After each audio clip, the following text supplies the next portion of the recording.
Hello everyone, good evening. Compound interest यानी कि चक्रवर्ती ब्याज के एक और मेथड जिसका नाम है फाइनल और इफेक्टिव रेट मेथड, उसके साथ हम हाजिर है। ये मेथड भी सक्सेसिव मेथड का ही पार्ट है। तो अब तक हमने कितने मेथड्स डिस्कस कर लिए हैं और किस मेथड की आज हम चर्चा करने जा रहे हैं, उसकी शुरुआत हम यहाँ से करते हैं। देखिए स्टूडेंट्स, हम जैसे मैंने आपको बताया, जो कंपाउंड इंटरेस्ट यानी चक्रवर्ती ब्याज है, जिसका स्कूलिंग में आपने सीआई का फॉर्मूला पढ़ा था, उसकी चर्चा कॉम्पिटिटिव मैथ्स में नहीं करनी है और उसकी हेल्प से हमें क्वेश्चंस कॉम्पिटिटिव मैथ्स में सॉल्व नहीं करने हैं, क्योंकि इसको टाइम टेकिंग कंसीडर किया जाता है। तो कौन से मेथड्स है जिनकी हेल्प से हम कॉम्पिटिटिव एग्जाम्स में कंपाउंड इंटरेस्ट के क्वेश्चंस यानी कि चक्रवर्ती ब्याज के क्वेश्चंस करेंगे? तो वो है सक्सेसिव मेथड का पहला पार्ट, जिसको रेशियो मेथड बोलते हैं, जिसकी हमने प्रीवियस वीडियो में चर्चा कर ली है। अगला मेथड ट्री मेथड, उसकी भी हमने चर्चा कर ली है और इन डिटेल हमने ट्री मेथड को भी पढ़ लिया है। आज का जो अपना मेथड है वो है फाइनल और इफेक्टिव रेट मेथड, उसकी आज हम चर्चा करने जा रहे हैं। तो फाइनल और इफेक्टिव रेट मेथड एक्चुअली होता क्या है, उसकी हम शुरुआत करते हैं। देखिए, फाइनल और इफेक्टिव रेट मेथड से की शुरुआत करने से पहले इस स्टेटमेंट को आप ध्यान से देखिए कि यदि किसी संख्या P में R1% और R2% की दो क्रमागत बढ़ोतरियां की जाती है तो संख्या A प्राप्त हो जाती है। कोई संख्या है, कोई नंबर है P, उसमें दो कंसेक्यूटिव इंक्रीमेंट्स किए जाते हैं। पहला इंक्रीमेंट R1% का है, दूसरा इंक्रीमेंट R2% का है। ये दो कंसेक्यूटिव इंक्रीमेंट्स इसमें किए गए तो हमें कौन सा नंबर ऑब्टेन हुआ? नंबर ऑब्टेन हुआ A। ठीक है, अब P में ओवरऑल कितने परसेंट का इंक्रीमेंट हुआ है, P में कितने परसेंट की बढ़ोतरी हुई है? तो P में R1 plus R2 plus R1 R2 upon 100 इतनी परसेंट की बढ़ोतरी हुई है। यानी कि एक छोटे से एग्जाम्पल के माध्यम से मैं आपको एक्सप्लेन करता हूं। कोई नंबर है, जैसे आपके पास 1000 एक नंबर है। इस 1000 नंबर में आप पहले 10% की बढ़ोतरी कीजिए और फिर इसमें 10% की बढ़ोतरी होने के बाद में 11% की बढ़ोतरी कीजिए। तो 10% और 11% की दो कंसेक्यूटिव उसमें बढ़ोतरियां कर दी अगर आप करो तो यहां पर नंबर एक नंबर आएगा। ठीक है, तो अगर मैं बोलूं इस 1000 में एक सिंगल कितने परसेंट की बढ़ोतरी की जाए, सिंगल कितने परसेंट की बढ़ोतरी की जाए तो आपका ये नंबर आ जाता है। ये अपना क्वेश्चन है। तो सिंगल कितने परसेंट की बढ़ोतरी की जाए तब ये नंबर अपने पास आ जाता है। सिंगल अपने पास में first percentage 10 plus second percentage 11 plus first time second, तो वो है 10 गुणा 11/100 फर्स्ट टाइम सेकेंड। इतने परसेंट की बढ़ोतरी की जाए तब जाके ये नंबर ऑब्टेन होता है, अगला नंबर ऑब्टेन होता है। इसको आप सिंप्लीफाई करके बोल सकते हो क्या, 10 प्लस 11 आपका हो गया 21 और प्लस 10 गुणा 11/100, 10 गुणा 11/100 आपका देखो ये जीरो यहां से कैंसिल हो गया और यहां पर आपके पास 1.1 बच गया। इसका मतलब आप इसको बोल सकते हो 22.1, है ना। 22.1% की बढ़ोतरी अगर आप इस नंबर 1000 में करो, वो किसके इक्विवेलेंट हो जाएगी? दो कंसेक्यूटिव 10% और 11% दो कंसेक्यूटिव इंक्रीमेंट्स के इक्वल ये हो जाएगी। तो अब ये स्टेटमेंट आपको बेसिक समझ में आ गया होगा। अगर ये आपको स्टेटमेंट और मेरा एग्जांपल अगर आपको समझ में आ गया तो अगला स्टेटमेंट आपका क्या है? अगला स्टेटमेंट आपका है, ये जो स्टेटमेंट है इसका कंपाउंड इंटरेस्ट यानी कि चक्रवर्ती ब्याज से क्या लेना देना है, इसका क्या संबंध है तो चक्रवर्ती ब्याज या कंपाउंड इंटरेस्ट से। तो ध्यान से देखिए आप, यहां पर P जो है, P नंबर में ये दो इंक्रीमेंट्स हुए, तो एक ऐसा सिंगल इंक्रीमेंट क्या है उस परसेंट, इन 2% इंक्रीमेंट के इक्विवेलेंट ऐसा सिंगल इंक्रीमेंट क्या है जिसकी बढ़ोतरी P में हुई, तो वो ये है। तो P को अगर मैं प्रिंसिपल मान लूं, R1 और R2 परसेंटेज ये दो रेट्स मान लूं कंपाउंडेड एनुअली की, तो मैं सिंगल एक साल के लिए क्या रेट हो जाएगी, सिंगल इनके दोनों के इक्विवेलेंट वो है ये रेट। ये हमें कंसिडर करना है किसमें? कंपाउंड इंटरेस्ट में। तो ये स्टेटमेंट यहां पर लिखा हुआ है, यदि मूलधन P है, समय 2 वर्ष है और आपकी दर R1% तथा R2% है, तो उक्त स्थिति को हम कह सकते हैं कि P मूलधन की 1 वर्ष के लिए दर ये है। तो P मूलधन की 1 वर्ष की दर ये है, तो आपके पास अमाउंट जो आएगा या कंपाउंड इंटरेस्ट जो आएगा वो किसके इक्वल हो जाएगा, जब P मूलधन का 2 वर्ष का R1% और R2% रेट से जो अमाउंट या कंपाउंड इंटरेस्ट आएगा उसके इक्वल ये चीज है। तो अब इसकी हेल्प से हम क्वेश्चंस लेने वाले हैं जो कि कंपाउंड इंटरेस्ट पर बेस्ड है। तो उम्मीद है आपको ये चीज समझ में आई है। चलिए शुरू करते हैं। अब देखिए हम चर्चा कर रहे हैं 2 वर्ष के बारे में, ठीक है। तो देखिए 2 वर्ष में सपोज आपके सामने एक क्वेश्चन दिख रहा है, पहले एक क्वेश्चन कर लेते हैं, उसके बाद में और चर्चा हम इस पर करेंगे। आपके सामने क्या है, मूलधन आपका 12,000 रुपए है, प्रिंसिपल आपका 12,000 रुपए है, आपके पास सामने है। रेट आपकी 4% पर एनम यहां पर दी हुई है, ठीक है।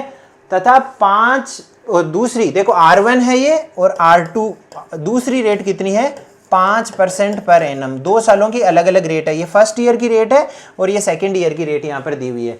तो 2 वर्ष का चक्रवर्ती ब्याज क्या होगा, हमें CI फाइंड करना है। तो देखो CI फाइंड करने के लिए आपको क्या ध्यान देना है, अगर आपकी रेट R1% और R2% है तो इन 2 वर्ष का, और टाइम कितना है देखो, ये R1 और R2% रेट्स है और टाइम 2 ईयर्स अगर आपके पास है, टाइम 2 ईयर्स अगर आपके पास है, तो 2 ईयर्स के लिए ये देखो 2 ईयर्स के लिए 2 ईयर्स के लिए आपका क्या है, हमें अगर CI फाइंड करना हो तो CI की रेट क्या हो जाएगी, CI की रेट हो जाएगी R1 plus R2 plus R1 R2 upon 100। इतने परसेंट की रेट आप डायरेक्ट, ये परसेंट CI का परसेंट मतलब जो प्रिंसिपल है उसके इतने परसेंट फाइंड कर दो, आपको 2 साल का क्या मिल जाएगा, कंपाउंड इंटरेस्ट मिल जाएगा। और CI माइनस SI की रेट कितनी परसेंटेज हो जाएगी, R1 R2 अपॉन 100, इतनी percent rate CI minus SI की हो जाएगी। तो ये फैक्ट आपको याद रखना है, उसकी हेल्प से हम ये क्वेश्चंस करने वाले हैं। तो यहां पर मुझे क्या फाइंड करना है, चक्रवर्ती ब्याज यानी कि CI फाइंड करना है। तो चक्रवर्ती ब्याज फाइंड करने के लिए मैं चक्रवर्ती ब्याज की इफेक्टिव रेट फाइंड करूंगा, इन 2 वर्ष के लिए इफेक्टिव रेट या फाइनल रेट फाइंड करूंगा। तो मैं यहां पर लिख देता हूं, देखो फाइनल रेट ऑफ CI, चूंकि हमें CI फाइंड करना है तो CI की फाइनल रेट कितनी हो जाएगी, R1 प्लस R2, तो R1 4 R2 5 और यहाँ R1 R2 मतलब 4 टाइम्स 5 अपॉन 100, इतनी परसेंट आपकी CI की फाइनल रेट हो गई।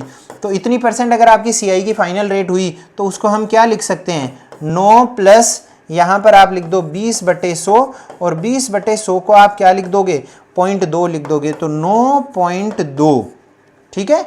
9.2 आपको क्या मिल गया, 9.2% आपको फाइनल रेट मिल गई, किसकी, कंपाउंड इंटरेस्ट की। अब सिंपली क्या करना है, जैसे ही हमें कंपाउंड इंटरेस्ट की फाइनल रेट मिली, हम प्रिंसिपल क्या इतना परसेंट फाइन करेंगे, वही अपना CI हो जाएगा। तो CI इज इक्वल टू 12,000 का 9.2%, ठीक है, जिसको हम ये लिख सकते हैं 12,000 का 9.2% मतलब 12,000 मल्टीप्लाइड बाई 9.2 अपॉन 100। तो अब आप इसको पॉइंट को यहाँ से हटाओ, पॉइंट को ये हमने हटाया, देखो ठीक है, पॉइंट को ये हटाया और यहाँ पर एक 0 और में ले आया। अब आपकी ये तीनों जीरोज है ना, वो इन 3 जीरो से कटेंगे और अपने पास CI की वैल्यू कितनी आ जाएगी, 12 टाइम्स 92 आपकी आ जाएगी। तो यहाँ पर आपके पास आ जाता है 4 और 2 और ये 110 ये है। तो अब आपके 1104, ठीक है, 1104 आपका क्या आ गया, CI आ गया। इसका मतलब ऑप्शन 3 अपना करेक्ट हो गया। उम्मीद है आपको ये चीज़ समझ में आ गई है। मतलब अगर आपके पास टाइम 2 साल दिखे तो हम CI की इफेक्टिव रेट फाइंड कर लेंगे और CI की इफेक्टिव रेट क्या हो जाएगी, पहले साल की रेट प्लस दूसरे साल की रेट प्लस पहले और दूसरे साल की रेट का प्रोडक्ट या उनका गुणनफल बटे 100 और इसका होल टाइम्स परसेंटेज इतना प्रतिशत फाइनल या इफेक्टिव रेट का परसेंटेज आ जाएगा और आप प्रिंसिपल का इतना प्रतिशत फाइंड कर दीजिएगा, वही आपका कंपाउंड इंटरेस्ट हो जाएगा। बढ़ते हैं एक और प्रश्न की तरफ। देखिए अगला अपना प्रश्न है 8,000 की राशि पर 3% वार्षिक ब्याज की दर से 2 वर्ष का चक्रवर्ती ब्याज क्या होगा। प्रिंसिपल सबको दिखाई दे रहा है, वो कितना है 8,000 रुपये। रेट आपको दोनों वर्षों के लिए कितनी दी हुई है 3% और टाइम अपना 2 वर्ष। तो 2 वर्ष के लिए हम इफेक्टिव रेट फाइंड कर लेंगे, फाइनल रेट फाइंड कर लेंगे। तो अपनी फाइनल रेट फॉर 2 ईयर्स, देखो फाइनल रेट फॉर 2 ईयर्स अपनी क्या हो जाएगी, final rate for 2 years, final rate for 2 years अपनी क्या हो जाएगी, मैं यहाँ लिख रहा हूँ फाइनल रेट फॉर 2 ईयर्स। अब देखो अपना फॉर्मूला क्या था, R1 plus R2, R1 plus R2 plus R1 R2 upon 100, इतना % अपनी फाइनल और इफेक्टिव रेट होती है। किसकी होती है, कंपाउंड इंटरेस्ट की। तो अब चूंकि R1 और R2 दोनों सिमिलर है, तो R1 और R2 दोनों सिमिलर है, तो इस केसेस में R1 R2 को मैं R ले लूं या A ले लूं तो क्या हो जाती है 2A पॉइंट यहां पर A स्क्वायर और यहां पर उसको क्या लेना है, आपको 2 पॉइंट्स में लेना है। ठीक है, तो इसको अपन ये लिख सकते हैं, मतलब अगर सिंगल रेट दी हुई है, मतलब समान रेट दी हुई है दोनों वर्षों के लिए, तो पहले आप उसका डबल कीजिए, तो 3 का डबल 6 हो जाएगा, फिर पॉइंट लगाइए आप यहाँ पर और फिर इसका स्क्वायर ज्ञात कीजिए, वो कितना है 9। अब इसको दो पॉइंट के बाद में 2 डिजिट लेने हैं, तो उसको अपन क्या लिखेंगे 09। ठीक है, इतनी प्रतिशत अपनी फाइनल और इफेक्टिव रेट हो गई। उसको इजी या क्विकली फाइंड करने के लिए, जल्दी से फाइंड करने के लिए 2A स्क्वायर का फॉर्मूला अपन लेते हैं। तो इतनी अपनी फाइनल और इफेक्टिव रेट हो गई। अब अपना क्या फाइंड करना है, अपने को चक्रवर्ती ब्याज फाइंड करना है। तो CI क्या होता है, इस प्रिंसिपल का इतना प्रतिशत, तो प्रिंसिपल अपना कितना है 8,000, तो 8,000 का 6.09% वो हम फाइंड कर लेते हैं। क्या हो जाएगा 8,000 गुणा 6.09 बटे 100, ये हमने किया। अब आप उड़ाइए यहाँ से पॉइंट, और जैसे ही आप पॉइंट उड़ाते हो साथ में यहाँ पर क्या लिख दोगे मल्टीप्लाइड बाई 100, क्योंकि पॉइंट के बाद में 2 डिजिट्स है। अब अपन सिंप्लीफाई अगर इसको करें तो ये 2 जीरोज आपके इन 2 जीरोज से गए, 1 जीरो आपका इस 1 जीरो से गया। अब अपने पास में कितना बचता है 609 गुणा 8, वो कितना हो जाएगा 48। ठीक है, 72 ये अपॉन 10 ये हो जाएगा, और उसकी वैल्यू अपने पास में कितनी आती है, एक यहाँ पर बटे 10 है इसलिए पॉइंट यहाँ पर लगा देंगे, तो वो हो जाएगा 487.2 487.2 रुपीज़। इतने आपने क्या आ गए अपने CI यानी कि कंपाउंड इंटरेस्ट का मान आ गया। इसका मतलब 487.2 अपना सेकंड ऑप्शन करेक्ट हो गया। तो तेजी से अगर हम क्या फाइंड करें, कंपाउंड इंटरेस्ट फाइंड करें, तो फाइनल और इफेक्टिव रेट अपन ज्ञात कर लेंगे। और वो फाइनल और इफेक्टिव में रेट जो सक्सेसिव मेथड का पार्ट है, उसमें ये फाइंड करने के लिए हमें क्या करना पड़ता है, ये फाइनल और इफेक्टिव रेट का फॉर्मूला 2 वर्ष के लिए है। अगर आपका R1 और R2 डिफरेंट हो, और अगर R1 और R2 मतलब एक ही रेट हो, दोनों वर्षों के लिए समान रेट हो, और अगर वो A हो, तो अपना ये इतना % क्या हो जाता है फाइनल और इफेक्टिव रेट हो जाता है। और जितनी फाइनल और इफेक्टिव रेट अपने पास में आई, उसका प्रिंसिपल का उतना % ही कंपाउंड इंटरेस्ट हो जाता है। तो अगर ये चीज़ अगर एक बार आपको समझ में आ गई, तो आसानी से आप इस प्रकार के प्रश्नों को कर सकते हो। बढ़ते हैं अगले प्रश्न की तरफ, और अगला अपना प्रश्न है, देखिए मूलधन 5,000 रुपये, समय 2 वर्ष। तो जैसे ही हमें समय 2 वर्ष दिखा, हम कह सकते हैं हम फाइनल और इफेक्टिव रेट फाइंड कर लेंगे। हालांकि यहाँ पर 10% दिखी, तो आप यहाँ पर रेशियो मेथड की हेल्प से, ट्री मेथड की हेल्प से, किसी भी मेथड की हेल्प से ये क्वेश्चन कर सकते हो। लेकिन मैं आपको यहाँ पर आपको इस प्रश्न को किस मेथड से करके दिखाऊंगा, सक्सेसिव मेथड का फाइनल और इफेक्टिव रेट मेथड उसका पार्ट है सक्सेसिव मेथड का फाइनल और इफेक्टिव रेट मेथड, उसकी हेल्प से मैं करके दिखाऊंगा। तो चूंकि अपने पास में टाइम 2 वर्ष है और रेट दोनों वर्षों के लिए समान कितना 10% है, तो अपने पास फाइनल और इफेक्टिव रेट अपने पास कितनी आ जाएगी, फाइनल और इफेक्टिव रेट अपने पास में कितनी आ जाएगी 10 + 10 यानी कि 2A। ये अपना फॉर्मूला होता है अगर रेट दोनों 2 वर्षों के लिए समान है, तो 2A पॉइंट यहाँ पर A स्क्वायर, और इसको 2 डिजिट्स के लिए अपने को लेना है। तो यहाँ पर देखो आप 2A मतलब 20 पॉइंट, अब आपको A स्क्वायर मतलब 100/100 तो 1 बच जाता है आपका। और देखिए आपको एक्सप्लेन कर देता हूँ, देखो 10 + 10 और यहाँ पर 100/100, तो आपको 20 + 1 यानी कि आपको यहाँ पर कितना हो जाएगा, 21 हो जाएगा। तो यहाँ पर आपको पॉइंट लगा के 0 0 लगाओगे और एक 1 यहाँ पर ऐड हो जाएगा। तो आप इसको क्या लिख सकते हो, 21% आपकी फाइनल और इफेक्टिव रेट आप लिख सकते हो यहाँ पर। और जैसे ही मैंने 21% फाइनल और इफेक्टिव रेट लिखी, अब अपने पास में CI कितना आ जाएगा, फाइंड क्या करना है, मिश्रधन ज्ञात करना है, तो पहले CI हम फाइंड कर लेंगे। CI अपने पास में, कंपाउंड इंटरेस्ट अपने पास में कितना हो जाएगा, 5000 का कितना परसेंट, 21%, 21%।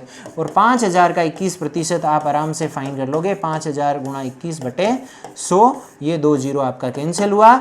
और यहाँ पर आप लिख सकते हो 1050। तो ये आपका CI आ गया। हमें CI नहीं ज्ञात करना है, मिश्रधन ज्ञात करना है।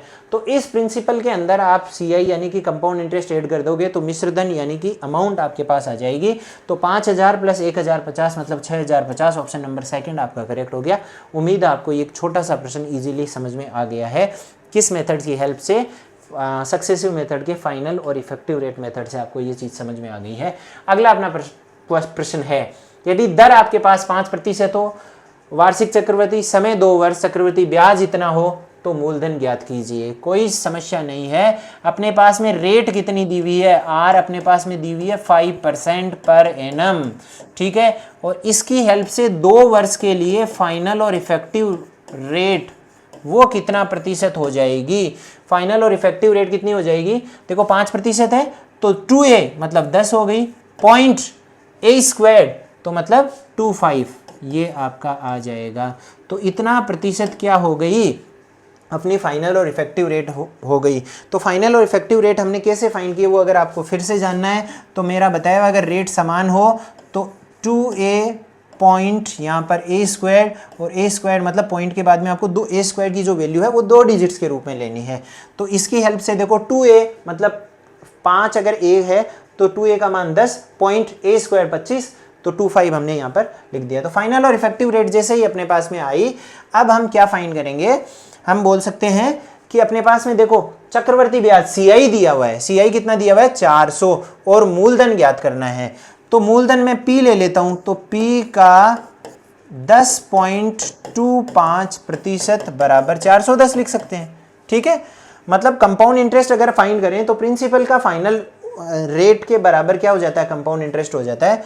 तो आप यहाँ पर लिखो P × 10.25/100 बराबर कितना हो गया, 410 अपने पास में हो गया।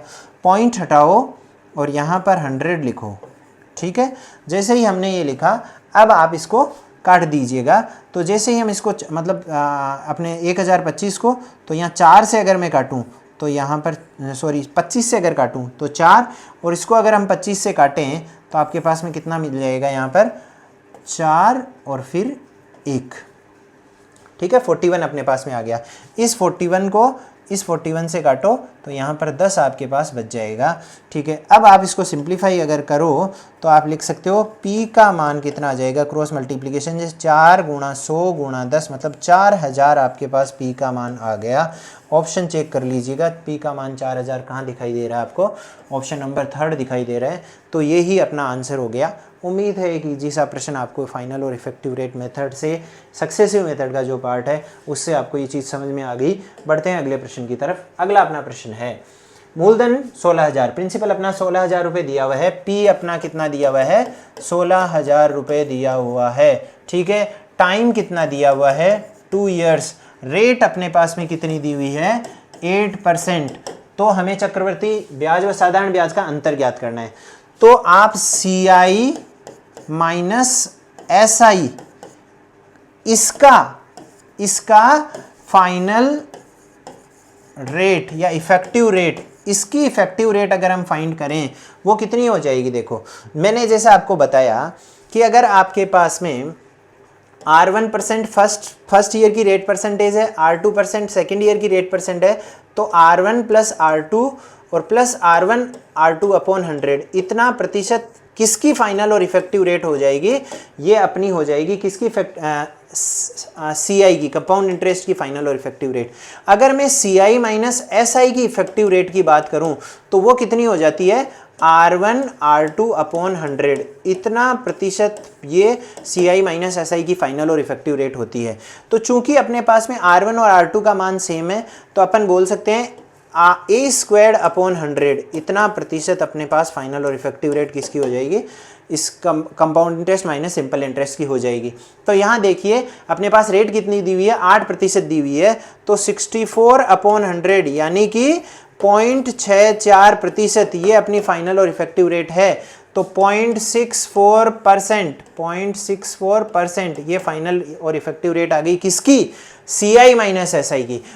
अगर मैं केवल CI की बोलता तो वो कितनी हो जाती, वो हो जाती 16.64। वो कैसे होती, 16 मतलब 2A and point A squared यहाँ पर लेते, इतनी प्रतिशत तो CI की हो जाती। लेकिन हमें चूंकि CI माइनस SI की फाइनल और इफेक्टिव रेट फाइंड करनी है तो वो मैंने इतनी फाइंड कर दी। अब देखो आप देखिए हमें क्या ज्ञात करना है, CI माइनस SI ज्ञात करना है। तो CI माइनस SI का मान, CI माइनस SI का मान कितना हो जाएगा, प्रिंसिपल का 0.64%। तो प्रिंसिपल अपना कितना है, 16,000 का कितना प्रतिशत, 0.6, तो गुणा 0.64/100, ये अपने पास मान आ गया। हटाओ पॉइंट को यहाँ से और यहाँ पर लिखो अपॉन 100, ठीक है। 3 जीरो को उड़ाओ फटाफट, ये 2 जीरो और एक ये जीरो, 3 जीरो अपने पास में उड़ गए। अब अपने पास में कितने बच गए, 16 टाइम्स 64 अपॉन 10। अब फटाफट से इसको सिंप्लीफाई हम कर लेते हैं। तो 16 और 64, तो यहाँ पर अपने पास में आ जाता है, देखिए 1024। तो ठीक है, 1024/10 को हम क्या लिख सकते हैं, 102.4, इतना अपना आ जाएगा CI माइनस SI का मान। तो 102.4 ऑप्शन नंबर फर्स्ट अपना करेक्ट हो गया। उम्मीद है आपको ये चीज़ समझ में आ गई है।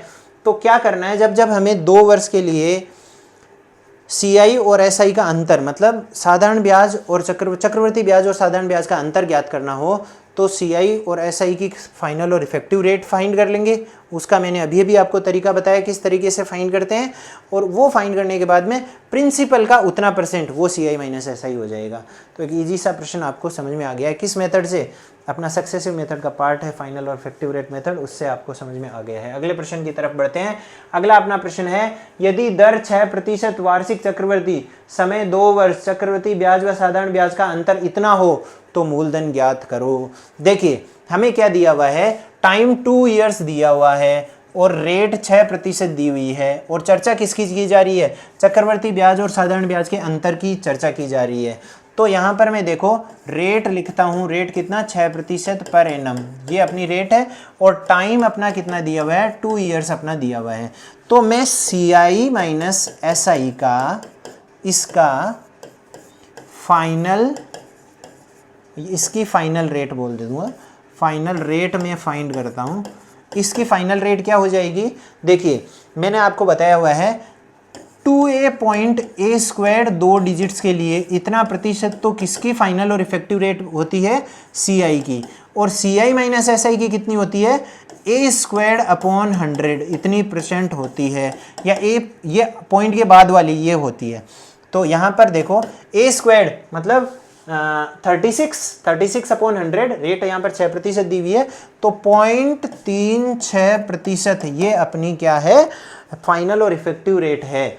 तो अब प्रिंसिपल का P का 0.36%, वो कितना अपने पास में दिया हुआ है, साधारण व चक्रवर्ती ब्याज का अंतर कितना दिया हुआ है अपने पास में, 50.4 अपने पास में दिया हुआ है, जिसको हम लिख सकते हैं P इंटू 0.36 अपॉन 100 और इज इक्वल टू 504, और यहाँ पर पॉइंट हो गया। ठीक है, उड़ाओ पॉइंट यहाँ पर, और यहाँ पर 100 आपने लिखा, इधर भी लगा उड़ाओ पॉइंट, आपने अपॉन 10 लिखा। तो सबसे पहले ये 10 यहाँ पर इससे कैंसिल कर देंगे अपन। अब अगर हम इसको सिंप्लीफाई करें, तो इसको सिंप्लीफाई करने के लिए आप देखिए मैं P की वैल्यू लिख रहा हूँ, इसको आप लिखो P is equal to 504 upon 36 into और यहाँ पर 0001 के साथ में आ जाएगा।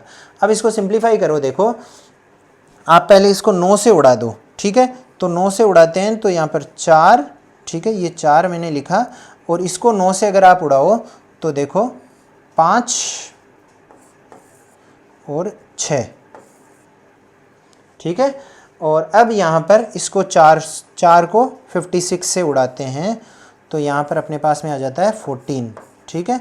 तो अब देखिए अपने पास में कितना आ गया, P का मान, ये हज़ार ऊपर की तरफ है, न कि नीचे की तरफ, ठीक है, ये 1000 ऊपर की तरफ है, यहाँ पर मैं लिख देता हूँ, ये 1000 जो है वो ऊपर की तरफ है। तो अपने पास में P का मान आ गया 14 और उसके 000, मतलब 14,000 रुपये प्रिंसिपल का मान आ गया। तो प्रिंसिपल 14,000 रुपये, अपना ऑप्शन नंबर 4 करेक्ट यहाँ पर दिख रहा है। उम्मीद है इजीली आपको ये समझ में आ गया है। बढ़ते हैं अगले प्रश्न की तरफ। अगला अपना प्रश्न है, एक निश्चित राशि पर 10% वार्षिक दर से 2 वर्ष के लिए चक्रवृद्धि ब्याज व साधारण ब्याज का अंतर इतना रुपए है, तो राशि ज्ञात कीजिए। आरएसपी एग्जाम 2018 में आपका ये आया हुआ प्रश्न है। तो 10% वार्षिक चक्रवृद्धि ब्याज की दर से, तो आपके पास कितना है, सीआई और एसआई का डिफरेंस आपको दिया हुआ है। सीआई एंड एसआई का डिफरेंस हमें कितना दिया हुआ है, 874 रुपीज़ आपका दिया हुआ है, ये चीज़ हमें दी हुई है, ठीक है। अगर मैं इसका परसेंटेज फाइंड कर लेता हूँ, सीआई माइनस एसआई का फाइनल रेट वो कितना हो जाएगा अपने पास में, फाइनल और इफेक्टिव रेट वो अपने पास में कितनी हो जाएगी, वो देख लीजिएगा। वो हो जाएगी, देखिए पॉइंट, और या फिर आप ऐसे बोल सकते हो A²/100 इतना प्रतिशत होती है। तो A का मान कितना परसेंट है, 10, तो वो हो जाएगी 10²/100 और वो कितना 1% आपके उसका मान आ जाएगा।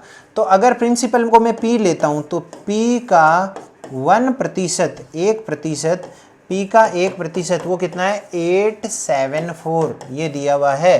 तो इसका मतलब P into 1/100 is equal to 874, और P का मान अपने पास में कितना आ गया 87400, ये अपने पास P का प्रिंसिपल का मान आ गया। और यहाँ पर कहाँ दिया हुआ है, ये ऑप्शन नंबर 4 में आपका दिया हुआ है। तो इजीली आपको ये समझ में आ गया है। बढ़ते हैं अगले प्रश्न की तरफ। और अगला अपना प्रश्न है, यदि मूलधन 20,000 रुपये हो, दर 2%, 3%, 4% हो क्रमशः, मतलब पहले वर्ष के लिए 2%, दूसरे वर्ष के लिए 3% और तीसरे वर्ष के लिए 4% हो, और समय आपका 3 वर्ष हो, तो चक्रवर्ती ब्याज ज्ञात कीजिए। अब तक हमने फाइनल और इफेक्टिव रेट को कितने टाइम के लिए फाइंड करना सीखा है, 2 वर्ष के लिए फाइंड करना सीखा है। यहाँ पर तो 3 वर्ष आ गए, तो हम क्या करेंगे, देखो 2 वर्ष, ये 2% पहले वर्ष के लिए आप बोल सकते हो। R1 अपना कितना दिया हुआ है 2%, R2 अपना कितना दिया हुआ है 3%, और R3 अपना कितना दिया हुआ है 4%। तो पहले मैं R1 एंड R2 का इफेक्टिव रेट फाइंड कर लेता हूँ। तो आपका देखो 2%, 3% के सापेक्ष इफेक्टिव रेट क्या हो जाएगी, वो यहाँ फाइंड कर लूँगा। और फिर आपका वो जो रेट आएगी उसका 4% के साथ में इफेक्टिव रेट, तो इन दोनों को मिला के कितना इफेक्टिव रेट आपकी बनती है। तो आप देखो इन दोनों का मतलब R1 plus R2 5 plus R1 R2 upon 100, जिसको अब आप 0.06 बोल सकते हो, ठीक है। तो आप इसको बोल दो 5.06% इसका फाइनल इफेक्टिव रेट। अब इस मतलब साथ में 4% का फाइनल और इफेक्टिव रेट फाइंड करेंगे, तो वो कितना हो जाएगा, इन दोनों का सम R1 प्लस R2, तो वो कितना हो जाएगा 9.06 इतना हुआ। अब उसके साथ में प्लस इन दोनों का प्रोडक्ट अपॉन 100, तो इन दोनों का प्रोडक्ट अपने पास में कितना, इन दोनों का गुणन कितना आ जाएगा अपने पास में, वो आ जाएगा 20.24, ये अपने पास में आ गया, और अपॉन 100 मैंने लिखा, तो वो कितना आ जाता है अपने पास में, देखो 9.06 और यहाँ पर प्लस, ठीक है, कितना है 0.2024, ठीक है, जिसको हम ओवरऑल लिख सकते हैं क्या 9.2624%। ये फाइनल और इफेक्टिव रेट है 3 वर्षों के लिए मतलब आप ऐसे बोल सकते हो इस प्रिंसिपल के ऊपर ये फाइनल इफेक्टिव रेट है, क्या फाइंड करने के लिए, CI फाइंड करने के लिए। तो CI की फाइनल और इफेक्टिव रेट आपके पास में मिल गई, कितना प्रतिशत, 9.2624% आपको मिल गई। तो अब हमें क्या करना है, 20,000 का इतना प्रतिशत फाइंड करते ही अपने पास में क्या आ जाएगा, CI आ जाएगा या कंपाउंड इंटरेस्ट या चक्रवृद्धि ब्याज आ जाएगा। तो 20,000 ये आपका 20,000, इसको गुणा करते हैं कितना, 9.2624 और अपॉन 100, ये मैंने ज्ञात कर दिया 20,000 का 9.2624%। और अब हम फाइनल और इफेक्टिव रेट मेथड का एंड करने जा रहे हैं और इसके हेल्प से CI का मान ज्ञात करने जा रहे हैं। तो सबसे पहले यहाँ पर उड़ाओ पॉइंट और यहाँ पर मैं लिखता हूँ 1 2 3 4 zeros हमने यहाँ पर लिखा। अब देखिए ये 4 zeros आपके एक साथ इन 4 zeros से हुए कैंसिल। अब आप इसको सिंप्लीफाई कीजिए, ये 92624 इसको 2 से मल्टीप्लाई अगर हम करते हैं तो अपने पास में कितना मिलता है, 8 यहाँ पर 4 2 5, ठीक है, और यहाँ पर 18 और उसके अपॉन 100 हमें लिखना है।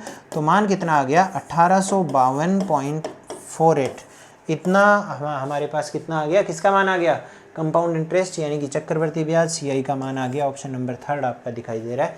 तो इस तरीके से हम इस प्रश्न को हल कर लेंगे। तो यहाँ पर देखिए, उम्मीद आपको ये प्रश्न समझ में आ गया। अगले प्रश्न की तरफ बढ़ते हैं। देखिए अगला प्रश्न करूँ उससे पहले, अगर आपके पास टाइम अगर कितना दिया हुआ हो, टाइम 3 इयर्स अगर आपके पास दिया हुआ हो और आपकी रेट्स जो है वो रेट है वो तीनों वर्ष के लिए कितनी, A% दी हुई हो, रेट कितनी दी हुई हो, A%, तीनों वर्ष के लिए भी A% हो, तो फाइनल और इफेक्टिव रेट आपकी कितनी आ जाएगी, वो आ जाती है सबसे पहले 3A² 2 डिजिट्स के लिए यहाँ पर पॉइंट के बाद में, और यहाँ पर A³ ये भी 2 डिजिट्स के लिए हमें कंसिडर करना है। इसकी हेल्प से हम फाइनल और इफेक्टिव रेट फाइंड कर लेंगे। तो यहाँ पर इस क्वेश्चन में हमें क्या, CI की फाइनल और इफेक्टिव रेट कितनी है, CI की फाइनल और इफेक्टिव रेट कितनी है, 3A, मतलब यहाँ पर रेट कितनी दी हुई है, 3%। तो यहाँ पर रेट में 3% लिख के, ये 3% यहाँ पर लिख के, तो 3A का मान कितना हो जाएगा, 9। फिर पॉइंट में यहाँ पर लिखता हूँ। अब what is the value of 3A², वो हो जाएगा 27, 2 डिजिट्स में, इसलिए ठीक है अपना काम। अब A³ का मान 3³ मतलब 27, ये आ गया, तो 2 भी 2 डिजिट्स में है।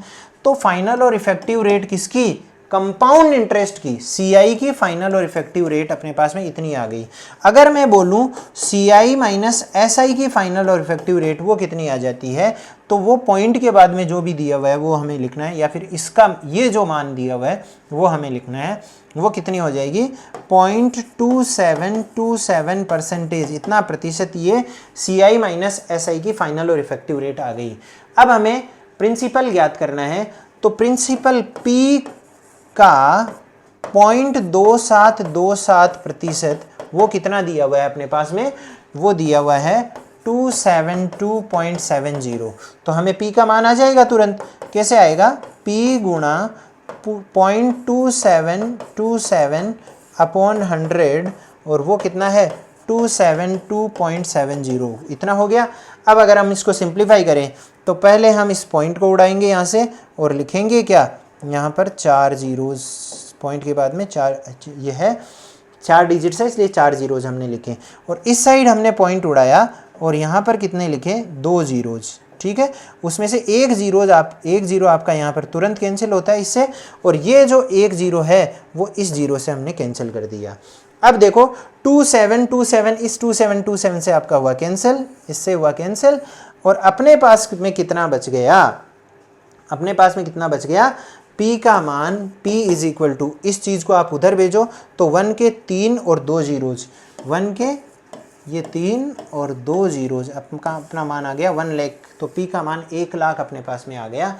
तो P का मान यहाँ पे 1 के 5 zeros, मतलब 4th ऑप्शन अपना करेक्ट हो गया। उम्मीद है आपको ये प्रश्न इजीली समझ में आ गया।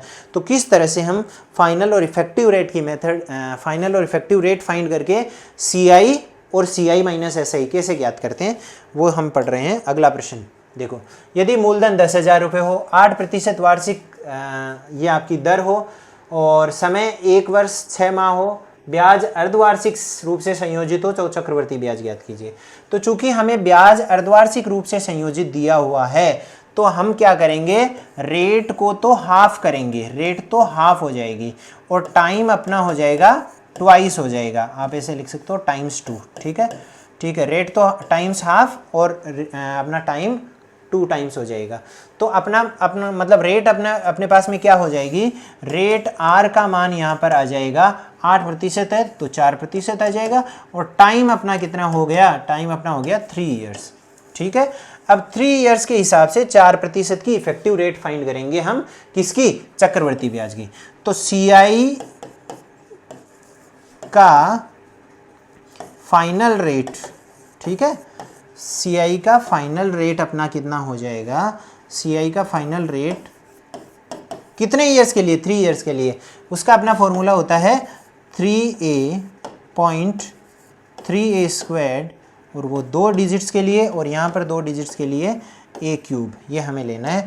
तो सबसे पहले 3a यानी कि 1 to 12, क्योंकि रेट अपनी कितनी है, 4% है।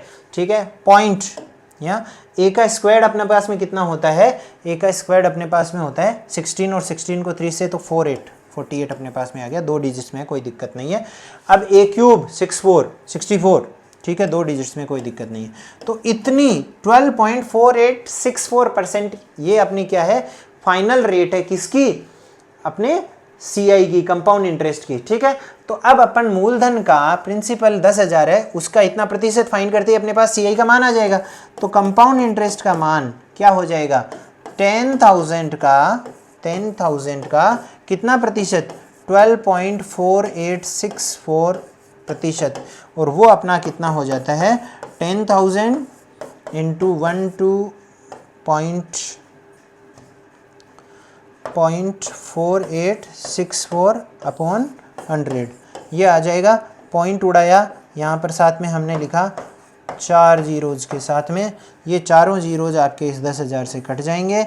अब आपको इसको जो कि है 1,24,864 उस पर 2 पॉइंट लगाने, तो पॉइंट यहाँ पर लगाऊंगा, तो 1248.64 रुपीज़ ये अपने पास CI का मान आ जाएगा।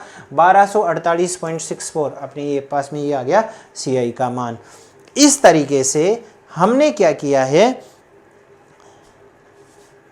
इन सभी प्रश्नों में या तो CI फाइंड किया है या CI माइनस SI का मान ज्ञात किया है। तो आपको फाइनल और इफेक्टिव रेट, जो फाइनल रेट नाम दे दो इसको, जो फाइनल रेट है वो किस 2 वर्ष के लिए फाइनल रेट कैसे ज्ञात करें और 3 वर्ष के लिए फाइनल रेट कैसे ज्ञात करें। तो मैंने आपको यहाँ पर चर्चा की थी, देखो 2 वर्ष और 3 वर्ष के लिए फाइनल और इफेक्टिव रेट जो कैसे फाइंड करते हैं वो मैंने आपको यहाँ पर बताया है। तो देखिए, मैं क्लियर पेज ले लेता हूँ।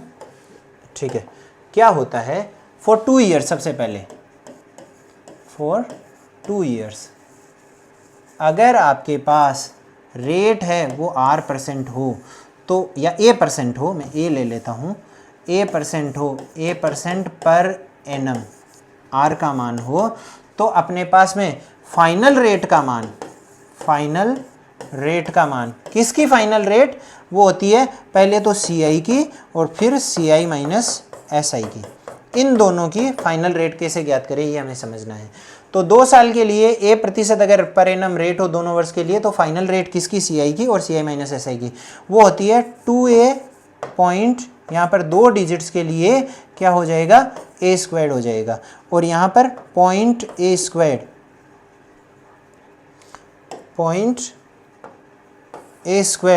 2 डिजिट्स के लिए ये अपना, या फिर आप बोल सकते हो यहाँ पर A²/100, A²/100 इतना प्रतिशत आपकी CI माइनस SI की इफेक्टिव रेट हो जाती है। तो ये चीज़ अगर अब जैसे ही मैं आ गई, तो जैसे ही आपके पास CI की इफेक्टिव रेट आ गई, तो प्रिंसिपल का जो फाइनल रेट है वो आ जाएगा आपके पास CI, और जो प्रिंसिपल का ये जो रेट है उसका मान आ जाएगा CI माइनस SI का मान। इस तरह से हमने इन प्रश्नों को हल किया है। और अगर बात करें 3 वर्ष के लिए, टाइम अगर आपका कितना हो जाएगा, फॉर 2 ईयर्स में अगर लिख दूँ, फॉर 2 ईयर्स मैं 2 वर्ष के लिए लिखूं तो अपने पास अगर रेट आपकी कितनी दी हुई है, A% तीनों साल के लिए दी हुई है, तो अपने पास में CI का फाइनल रेट, ठीक है, CI का फाइनल रेट कितना हो जाएगा अपना, वो हो जाता है 3A स्क्वायर्ड 2 डिजिट्स के लिए, और यहाँ पर A³ 2 डिजिट्स के लिए, ये फाइनल रेट हो जाएगी। अगर हम CI माइनस SI की फाइनल रेट की बात करें तो वो हो जाती है पॉइंट, और यहाँ पर 3A स्क्वायर्ड 2 डिजिट्स के लिए और A³ 2 डिजिट्स के लिए, यहाँ पर ये हो जाएगी इतना प्रतिशत। तो ये फाइनल और इफेक्टिव रेट किसकी, CI की हो जाएगी, और CI माइनस SI की फाइनल और इफेक्टिव रेट इतनी हो जाएगी। जैसे ही अपने पास में ये इफेक्टिव रेट फाइनल रेट प्राप्त हुई, प्रिंसिपल का इतना प्रतिशत CI हो जाएगा, प्रिंसिपल का इतना प्रतिशत CI माइनस SI हो जाएगा। तो इस प्रकार के प्रश्नों को आपको इस तरीके से करना है। उम्मीद है आपको चीज़ें आज समझ में आई है।